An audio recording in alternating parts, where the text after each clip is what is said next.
Okay, I'm Nick Ward from Kearney, Nebraska. I'm president at Ward Laboratories. Why would a farmer want to get a Haney test?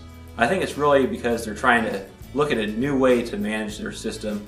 The Haney test incorporates some things that we don't traditionally look at, carbon and nitrogen ratios to predict nitrogen mineralization, a different way to look at plant nutrients, and if we're looking at doing things differently with soil health in general, we can start with a soil test and see what difference, different measurements and what different values we get from a Haney test, and how we can use those to manage our crops a little differently. So cost savings from moving from traditional soil tests to maybe the Haney test. I think that the upfront lab cost is more, but we're trying to do a better job as far as nitrogen management goes.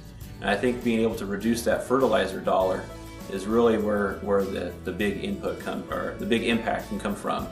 And of course, right now we do the samples on more of a composite or zone basis, so that can kind of reduce the cost a little bit if you've been doing some more extensive grid sampling. But I think nitrogen management is a real big key and big impact element of the Haney test. So as far as that's kind of a sample density goes, we know that based on the cost of the sample price that we can't get too out of control with density of samples. And NRCS does have a recommendation of doing 40-acre composites with the Haney test. So that's where we start at. If you got a larger field than 40 acres, try to break into 40-acre blocks, or try to break it into major soil types in the field. But we're not really trying to go extremely dense with the sampling, but mainly look at soil type variability in 40-acre kind of blocks, if you will.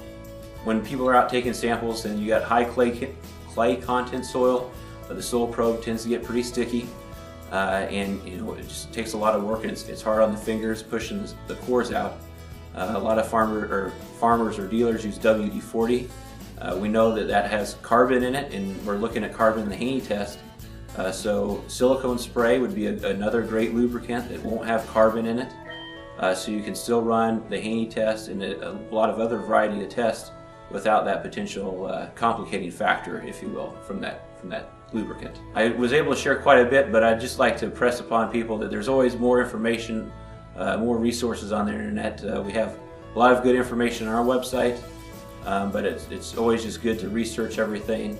No, other than that, just check out more information on the website if people have questions, and they can always feel free to call the lab if they want to talk to somebody.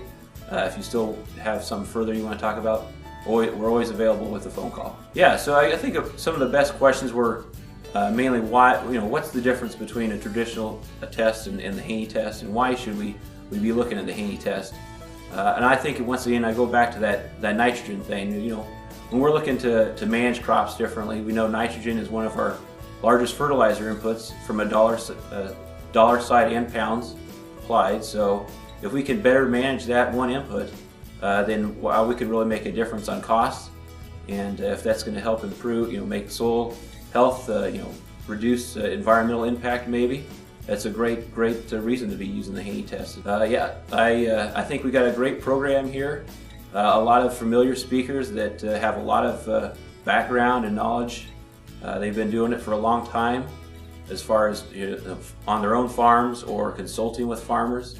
I know they just have a lot of expertise and knowledge, and it's great that farmers are able to come and learn from such a knowledgeable group.